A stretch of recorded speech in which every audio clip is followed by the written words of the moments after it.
Ici, dans la photo, quand vous voyez, il y a un lit. Je vais bien essayer de le faire approximatif, bien sûr. Donc, restez avec moi.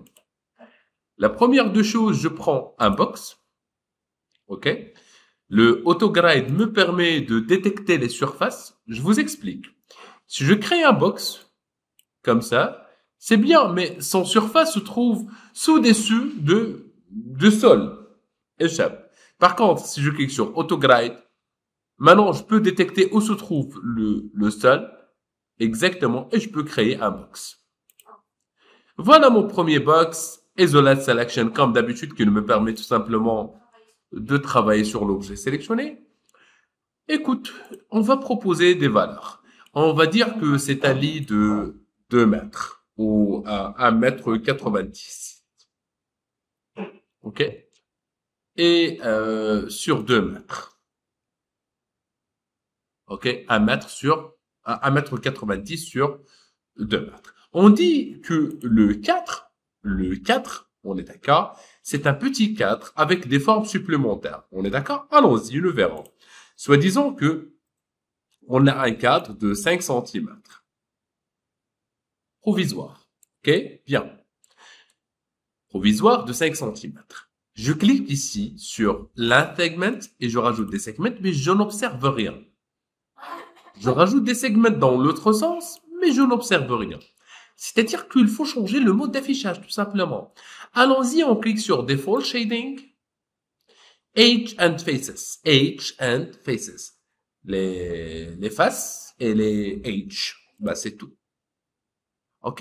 Et maintenant, j'observe ce que je suis en train de faire. Je peux rajouter des segments de hauteur, des segments dans ce sens, etc., etc.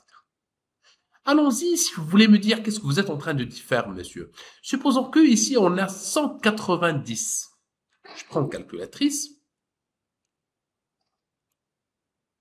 Je dis que j'ai 190 divisé par 20, par exemple. Ça me donne 9,5. Et diviser 190 divisé par 30, ça me donne par environ 6 cm. Qu'est-ce que ça veut dire? C'est-à-dire si je prends cette valeur, qui est de 190, et je le divise à 30, voilà ce qu'il va me donner. Approximatif. Je refais un peu la même chose, je voulais juste vous donner un tout petit exemple, OK? Qui vous aide un tout petit peu durant le travail.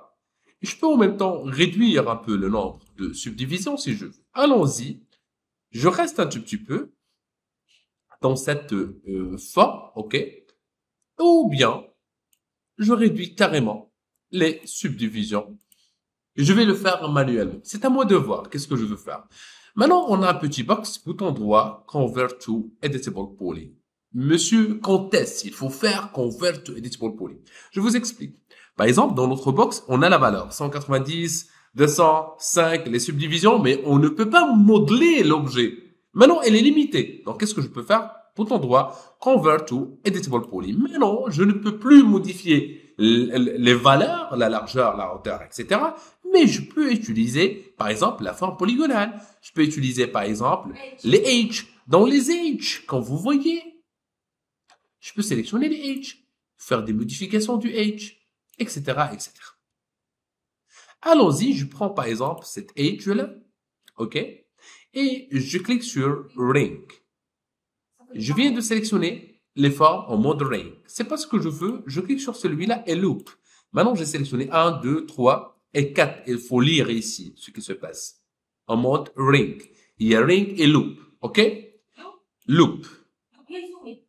Non, non. Loop, il y a deux sens. Dans ce sens et l'autre sens. Il n'y a que deux sens. On est d'accord? Allons-y, je prends celui-là en mode loop. Et je le déplace un petit peu. C'est approximatif, on est d'accord? Je ne veux vraiment pas rentrer dans les détails.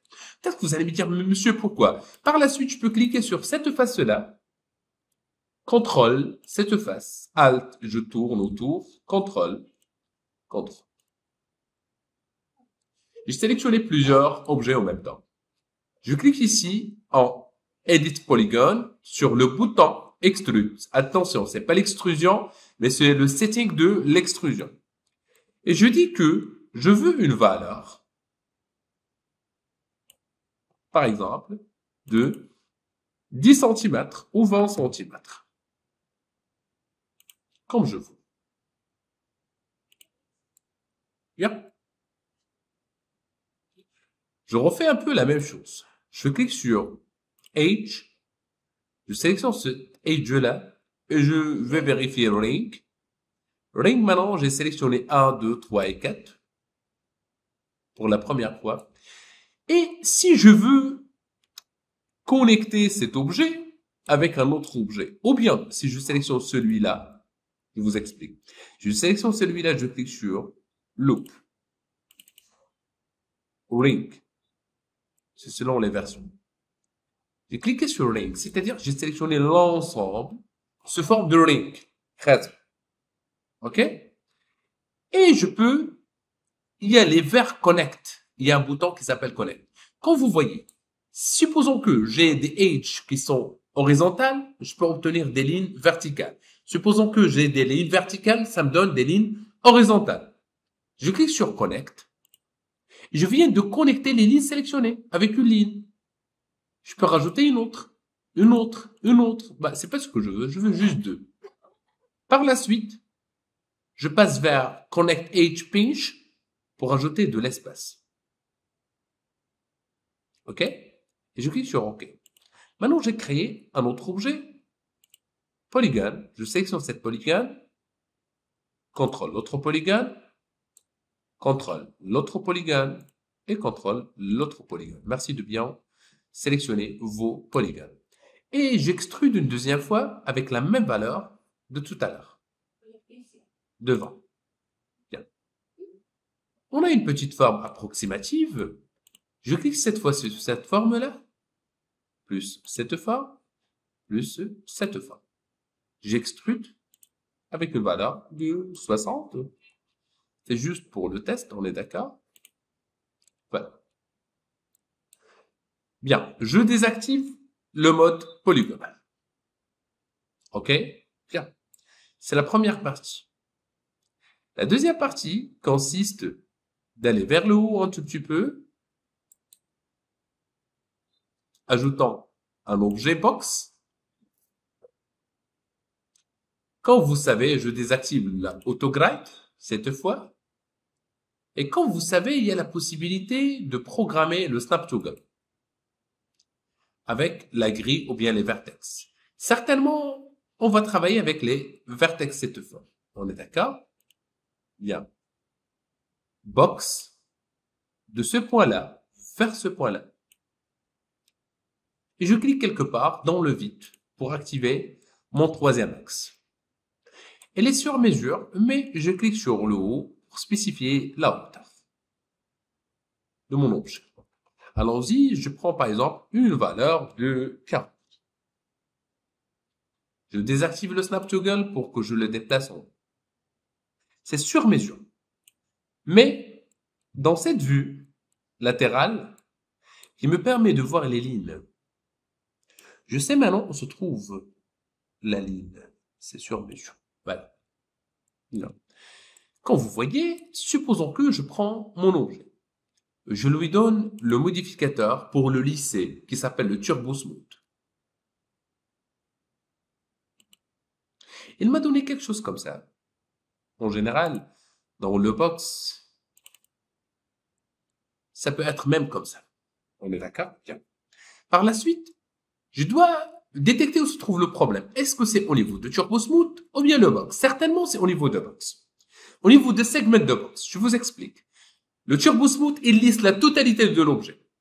Mais il faut le limiter avec des subdivisions. C'est-à-dire, si je rajoute par exemple des subdivisions ici, je trouve que je viens de limiter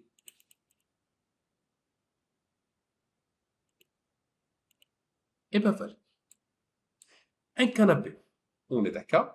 Ou bien le lit, quand vous voulez. Bien. C'est la première partie de notre cours. Une fois on termine cette partie, passons directement pour faire autre chose. Ça fait.